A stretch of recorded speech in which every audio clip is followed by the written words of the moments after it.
Hey everyone, welcome to another deep dive with us. Glad to be here. Today we're attacking something that I think a lot of us struggle with, workplace fatigue. Yeah. And we asked you guys to send in some research, and one that really caught our eye was this study titled Fatiga Equipos de Trabajo, Causas, Consecuencias y Estrategias de Mitigación. Right. And I don't know about you, but I don't speak Spanish, so... No, me neither. Luckily, we've got the translation here. Yeah. And it's teamwork fatigue, causes, consequences, and mitigation strategies. It's pretty comprehensive. Yeah, and I think it's something that we all kind of deal with but don't always know how to talk about or how to address. You just kind of accept it like, oh, I'm tired. I've been working. It's part of the job. Right. It's just that grind and hustle mentality. Right, exactly. But this study suggests that there's a lot more to it than meets the eye. Oh, yeah. So we're going to dive into some of the hidden factors that contribute to that feeling of burnout. Let's do it. All right. So the study actually breaks down the causes of workplace fatigue into 7 categories, Okay. which they call the 7 deadly sins. Oh.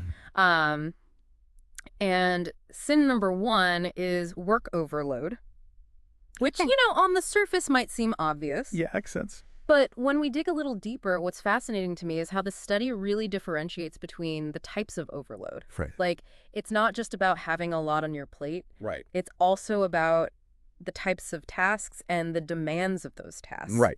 You could have a reasonable number of things that you need to get done, Mhm. but if they all have these crazy, unrealistic deadlines, Right. then that's going to create that chronic It's stress. the pressure cooker environment. Yeah, exactly. Yeah. And that can lead to people, cutting corners or trying to just get it done and not focusing on the quality. Right. And that can end up causing more problems down the line. Exactly. So then there's also just the issue of not having enough staff to handle the workload, Oh, yeah. which I think a lot of companies are dealing with right now. Right. Downsizing, cutting costs. And so it's like you're constantly in catch-up mode. Yeah. And you're expected to perform at this high level all the time, Right. but you're not given adequate breaks or time to recover. It's like running a marathon, but never being allowed to stop for water. Exactly. Yeah. You just burn out. So let's move on to sin number 2, which is lack of rest and recovery. Okay. And I'll admit, sometimes I feel guilty taking breaks. Right. But this study is a good reminder that those breaks are so crucial for our well-being and even for our productivity. Absolutely. Even short breaks can help your brain to reset Right. and prevent that mental fatigue. It's like hitting the refresh button on your computer. Exactly. Yeah. And it's not just about those breaks during the day, Right. The study also talks about how shift work, especially rotating shifts or those night shifts, can really disrupt your sleep Oh, yeah. It messes with your whole body clock. and your energy levels. And have you looked into that research on circadian rhythms at all? I have. Yeah, and it's amazing how much our bodies are tuned to these natural cycles. Right. So when you're working against that, you end up chronically sleep deprived. And that has a ripple effect on everything else. Your mental health, your physical health, it affects everything. Yeah. It's not just about not getting enough sleep. It's about disrupting those natural rhythms. Right. Okay. So sin number 3, a stressful work environment. I think we all know what that feels like. That yeah. knot in your stomach, Yeah, the feeling of dread when you walk in the door. exactly. And the study found that it's not just about having a demanding boss. Right. It's also about interpersonal conflicts, Yeah. that constant pressure to achieve those unrealistic goals. Right. Lack of clarity around roles and responsibilities. Right. So you never really know what you're supposed to be doing or what's expected of you. It creates this feeling of unease and tension. Absolutely. And it takes a toll. And what's interesting is that these factors can be present even if you don't have a super heavy workload. Yeah. It's more about the overall atmosphere. It's like a low-grade fever that never goes away. Yeah, it just wears you down over time. It really does. Okay, so moving on to sin number 4, lack of recognition and motivation. Right. And I think we as humans, we all crave that feeling of being valued for our contributions. Yeah, definitely. But it can be tough when you feel like you're just going through the motions. Right. You're just a cog in a machine. And this study emphasizes that it's not just about financial rewards or promotions. Huh? It's about feeling seen, Yeah. acknowledged for your effort, Yeah. Feeling appreciated. knowing that your work makes a difference. Exactly. And sometimes just a genuine thank you or acknowledgement of a job well done can go a long way. Absolutely. It makes you feel like you're part of a team. Right. It's that sense of belonging. Yeah. And when that's missing, it can be really demotivating. Oh, yeah, for sure. It's like you're pouring all this energy into a void. Right. And that can lead to burnout. Okay, sin number 5 is something a bit more systemic deficiencies in organizational management. Okay. And it's interesting how the study connects this back to individual fatigue. Right. How does the big picture affect me? Yeah, how does that make me feel tired? Right. But it's about that ripple effect, right? Right. If you have frequent changes in priorities or you have ineffective leadership or there's just a lack of support for employees, Right. it creates this chaotic environment. It's like trying to run on a treadmill that keeps changing speeds and inclines without warning. Exactly. Yeah, you're constantly readjusting. And it just takes a mental and emotional toll. Definitely. Okay, sin number 6 is something I hadn't really considered before: the physical work environment. Okay. I used to think fatigue was all about mental stress, Yeah. but the study points out that factors like noise, lighting, and even the furniture we use Oh, wow. can actually contribute to fatigue. That makes sense. Yeah, if you're Right. constantly bombarded with noise or you're trying to work in a dimly lit space, Yeah. your body has to work harder to compensate. You're straining. And that physical strain can lead to mental fatigue. Absolutely. It's like trying to focus in a crowded, noisy coffee shop all day long. Yeah, I can't do that. No wonder we feel drained. And then you think about ergonomics. Right. If you're hunched over a laptop on a terrible chair all day, Your body is going to feel. your body's going to let you know. And that discomfort makes it harder to concentrate. Exactly. You're just thinking about how uncomfortable you are. And finally, sin number 7 is personal factors. Okay. And this is where things get a bit more complex because it's about the stuff that we bring to work with us. Right. Our personal lives. Our health issues, family responsibilities. It all adds up. It's a reminder that we're not robots. And we're humans. We're whole people with lives outside of work. Exactly. And all of these things can impact our energy levels and our ability to cope with the demands of work. For sure. And the study makes it clear that employers can't always control these factors, but they can create a more supportive and understanding environment. Absolutely. So instead of expecting everyone to be on all the time, yeah. it's about acknowledging that people have lives outside of work. Right. And that those lives inevitably affect their performance. And that's okay. Yeah, and things like flexible work arrangements or resources for mental health support can make a huge difference. Yeah. It's about recognizing that your employees are human beings, not machines. Right. And when you create a workplace culture that supports well-being on a holistic level, Right. everyone benefits. So we've covered the 7 deadly sins of workplace fatigue. Quite a list. It's quite a list. And it really highlights how many different factors contribute to that feeling of burnout. Yeah. But knowing what causes fatigue is only half the battle. Right. What I'm really curious about is what happens when we ignore these signs, Yeah. when we just keep pushing ourselves despite feeling drained. That's a great question. And that's what we'll explore next. Sounds good. It's kind of crazy when you think about it. We toss around the word fatigue like it's being a little sleepy. Right. But it can be so much more serious than that. Yeah. This study really dives into those consequences. Yeah. The domino effect that it has. Yeah. Not just on individuals, but like on entire companies. It's like, yeah, you start with decreased productivity, which we all know is a big deal. Sure. But then it can lead to some pretty scary stuff. Yeah. Like, I was surprised to see how they connected fatigue to things like accidents and even health problems. Well, it all comes down to like our energy, Yeah. right? And how we think of mental energy and physical energy. Uh-huh. But they're really not separate. Yeah. They're totally intertwined. Right. And Yeah. so when you're fatigued mentally, it's going to affect you physically. Yeah. And the study actually cites specific research showing that fatigue impairs your cognitive functions, Really? like your reaction time, your attention span, decision-making abilities. Okay, now that's kind of scary, Yeah. especially when you think about, jobs where those functions are super critical. Oh, absolutely. Like if you're a pilot or a surgeon. Or even just someone who operates heavy machinery. Right. Even a small lapse in judgment or a delayed reaction. That'd be catastrophic. Exactly. And it's not just those high-stakes jobs, you Yeah. know? Right. The study also found that even in a normal office setting, Uh, fatigue increases the risk of errors and accidents. yeah. It's not just typos anymore. Right. It's about, potentially putting ourselves and others at risk. And the impact goes beyond just like the immediate task at hand. Right. The study found a really strong correlation between workplace fatigue and increased absenteeism.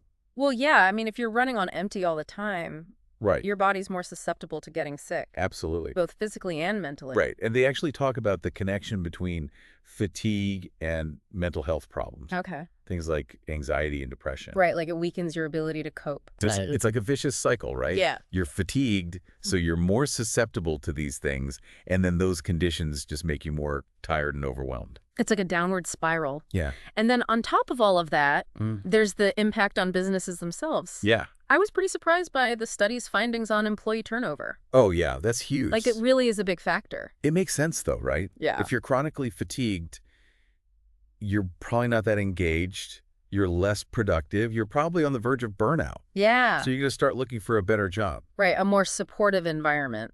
Exactly. And for companies, that high turnover rate is costing them time and money. Absolutely. And you lose valuable expertise and experience when people keep leaving. Right, so it seems like addressing workplace fatigue isn't just about, being nice to employees. Yeah. It's a smart business decision. It's an investment. Yeah. It's an investment in human capital. Okay. So what can we do?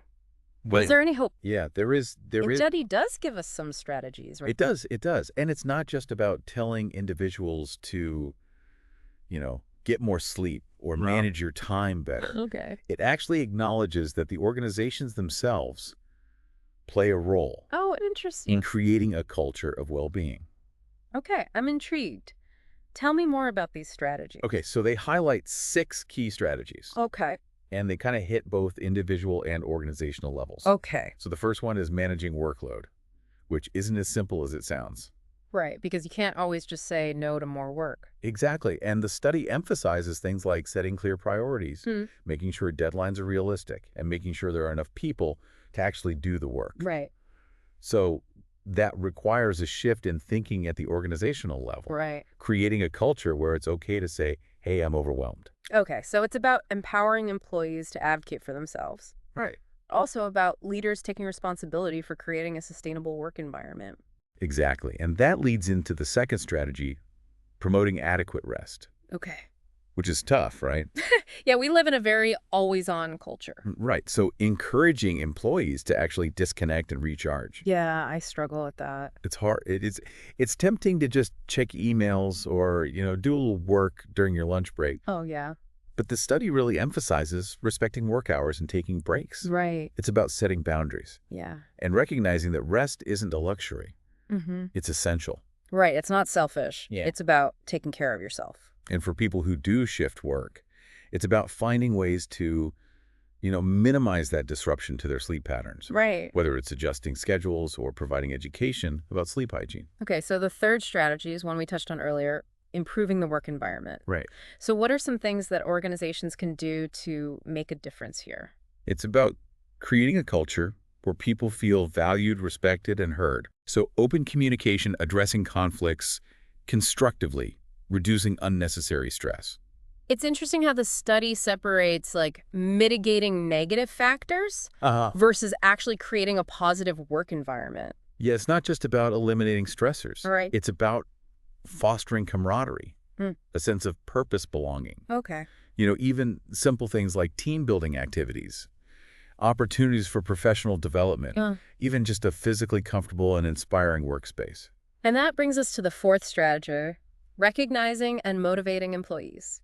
Right. Which is something that I'm a big believer in. Me too. It's amazing how far a simple thank you can go. Oh, yeah. It makes a huge difference. Yeah. It makes people feel seen. Right. And it's not just about, handing out bonuses or awards. Right. It's about that genuine appreciation. Yeah. Providing opportunities for growth and development. Right. Involving them in decision making. It's about making people feel like their contributions matter. Exactly. Like they're not just a cog in the machine. Okay, so the fifth strategy is optimizing the physical work environment, Right. which we talked about a little bit before, but it's easy to forget how much our surroundings can affect us. Yeah, for sure. The study mentions things like ensuring adequate lighting, reducing noise pollution, and providing ergonomic furniture. It's about creating a space where people can actually focus and be comfortable. Exactly. And acknowledging that our physical bodies and our mental states are connected. Right. So a well-designed workspace can reduce both physical strain and mental fatigue. And then everybody wins. Exactly. You're more productive. You feel better. It's a good investment. And finally, the sixth strategy is providing organizational support. Okay. And this seems like a really crucial piece of the puzzle, Yeah. creating a culture where well-being is really prioritized. Absolutely. So this might mean things like implementing wellness programs, giving people access to mental health resources, Okay. or even training managers on how to support their teams. So it's about going beyond the bare minimum Yeah. and really weaving well-being into the fabric of the organization. It's not just checking boxes or offering a few perks. Right. It's a fundamental shift in how we think about work. It's saying that employee well-being isn't just a nice to have. Right. It's essential. Yeah. It's a win-win for everybody. We've covered so much ground today. We have. But it's clear that addressing workplace fatigue, it's a complex issue, It is. but it's also a huge opportunity Yeah. to create a better work experience for everyone. Absolutely. And what I really like about this study is that it doesn't just tell us about the problem. Right. It gives us real tangible steps that we can take. Yeah. Both individually and collectively. Right. And speaking of taking action, Yeah. I think it's important to remember that you, the listener, you have a role to play too. Oh, yeah, for sure. Even if you're not a manager, there are things you can do to manage your own fatigue and advocate for change within your workplace. Absolutely. And we're back. So we've talked a lot about how companies can create a more supportive environment, but what about our own responsibility? No. Like, what can we do as employees to manage our own fatigue and even advocate for change? Yeah. I think that's a really important point because it's easy to feel like we're kind of stuck. Yeah, Like whatever the workplace culture is, we just had to deal with it. right.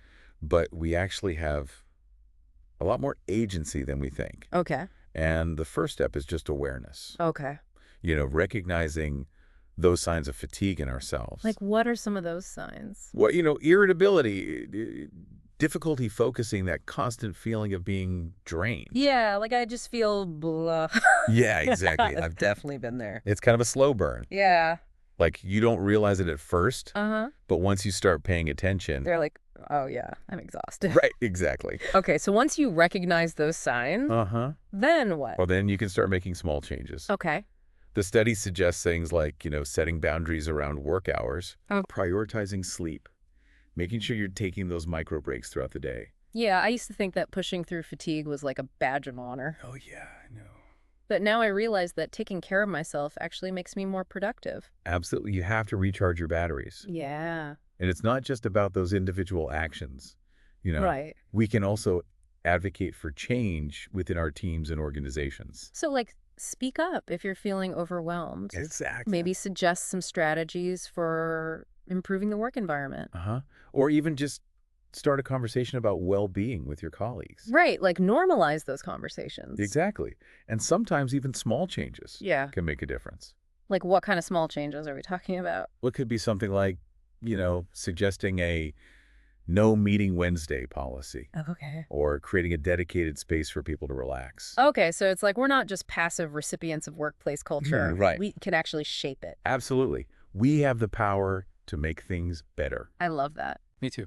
Well, this has been such a great deep dive into workplace fatigue. It has? We learned about the 7 deadly sins. Right. We explored those consequences of ignoring fatigue. Uh-huh. And we even found some real strategies for creating a healthier work environment. For everybody. And speaking of taking action, I want to leave you with this one question. Okay. What's one small change that you can make in your work environment to combat fatigue? It could be for yourself. Yeah, like setting a timer to remind you to take breaks or, being more assertive about those boundaries. Right. Or it could be something you suggest to your team.